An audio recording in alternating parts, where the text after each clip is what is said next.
Pernah kepikiran gak sih kenapa ada negara yang berani menghukum mati koruptor, sementara negara lain lebih memilih untuk menghukum mereka dengan penjara dan denda? Padahal, korupsi merupakan kejahatan luar biasa yang merugikan negara dan masyarakat. Perbedaan cara pandang ini ternyata tercermin dari aturan hukum masing-masing negara. Di video ini, kita akan membahas perbandingan hukum tindak pidana korupsi antara Indonesia dan Cina, mulai dari pasal-pasal yang mengatur, bunyi ketentuan, hingga perbedaan sanksi pidana dan denda yang didapatkannya. Sebelumnya, perkenalkan nama saya Yuliani Finale Putri dengan NPM B1A023185. Di sini saya akan menjelaskan perbandingan antara kedua negara tersebut. Di Indonesia, tindak pidana korupsi diatur dalam Undang-Undang Nomor 31 Tahun 1999 yang telah diubah dengan Undang-Undang Nomor 20 Tahun 2001 tentang pemberantasan tindak pidana korupsi.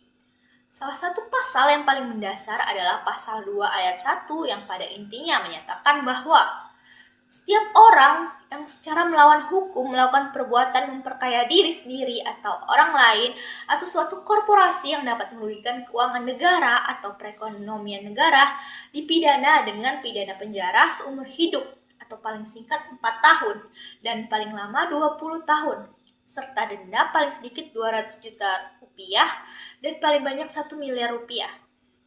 Selain itu, pasal 3 juga menegaskan bahwa setiap orang dengan tujuan menguntungkan diri sendiri atau orang lain menyalahgunakan kewenangan, kesempatan, atau sarana yang ada padanya karena jabatan yang dapat merugikan keuangan negara dipidana dengan pidana penjara seumur hidup atau paling singkat 1 tahun dan paling lama 20 tahun, serta denda paling sedikit 50 juta rupiah dan paling banyak 1 miliar rupiah.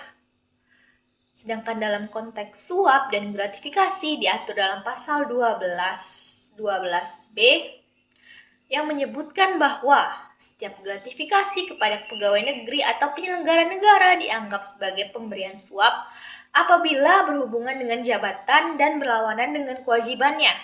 Artinya, hukum Indonesia tidak hanya menghukum tindakan yang nyata merugikan negara, tetapi juga berpotensi penyimpangan melalui pemberian hadiah. Selain pidana penjara dan denda, Indonesia juga mengenal pidana tambahan berupa pembayaran uang pengganti sebagaimana yang diatur dalam pasal 18 yang pada intinya mewajibkan pelaku mengembalikan kerugian negara. Bahkan pada pasal 2 ayat 2 disebutkan bahwa dalam keadaan tertentu seperti krisis nasional, pelaku korupsi dapat dijatuhi pidana mati. Meskipun dalam praktiknya ketentuan ini hampir tidak pernah diterapkan. Sementara itu di Cina, pengaturan korupsi terdapat dalam Criminal Law of the People Republic of China.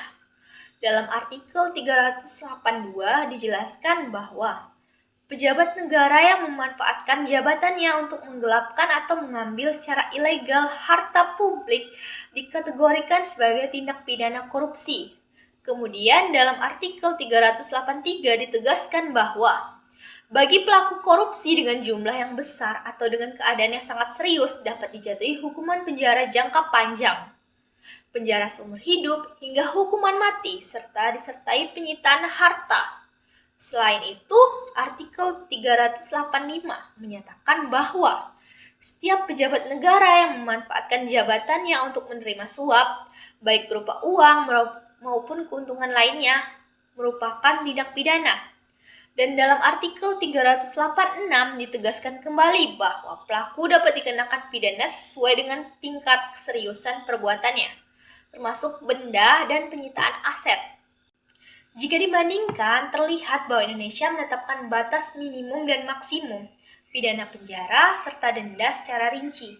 Misalnya, denda mulai dari puluhan juta hingga miliaran rupiah. Namun, pendekatan Indonesia cenderung lebih moderat karena hukuman mati hanya bersifat opsional dan sangat terbatas penerapannya. Sebaliknya, Cina tidak menetapkan batas angka denda secara rinci seperti yang terjadi di Indonesia,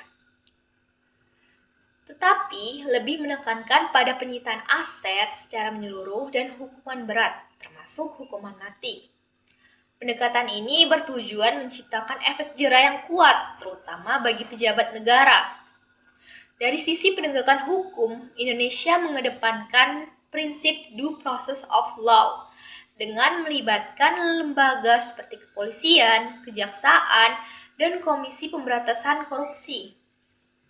Namun, dalam praktiknya masih sering dihadapkan pada kendala seperti proses yang panjang dan inkonsistensi putusan. Sementara yang terjadi di Cina itu lebih menerapkan sistem yang lebih terpusat dengan kontrol negara yang kuat, sehingga penegakan hukum bisa berlangsung lebih cepat dan tegas. Meskipun sering dikritik karena jarang transparan. Jika dilihat dari karakter sistem hukumnya, Indonesia dan Cina memiliki pendekatan yang cukup berbeda dalam menangani tindak pidana korupsi. Indonesia cenderung menempatkan hukum dalam kerangka perlindungan hak asasi manusia. Hal ini terlihat dari adanya batas minimum dan maksimum pidana yang jelas, serta proses hukum yang mengedepankan prinsip due process of law. Artinya, setiap orang yang diduga melakukan tindak pidana tetap memiliki hak untuk mendapatkan proses yang adil. Namun, di sisi lain, pendekatan ini seringkali dinilai belum memberikan efek jera yang maksimal karena penegakan hukum yang belum sepenuhnya konsisten.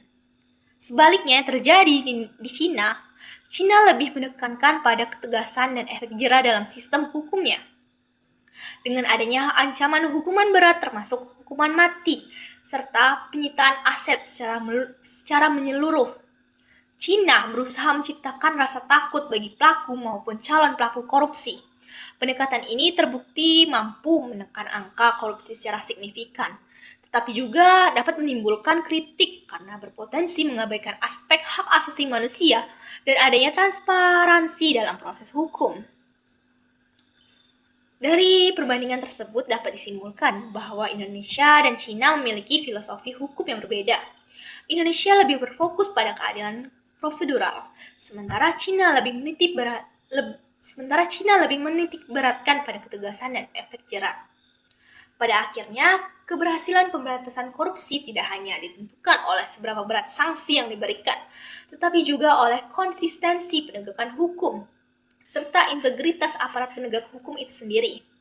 Oleh karena itu, diperlukannya keseimbangan antara perlindungan hak asasi manusia dan ketegasan dalam penegakan hukum, agar tujuan utama pemberantasan korupsi benar-benar dapat tercapai.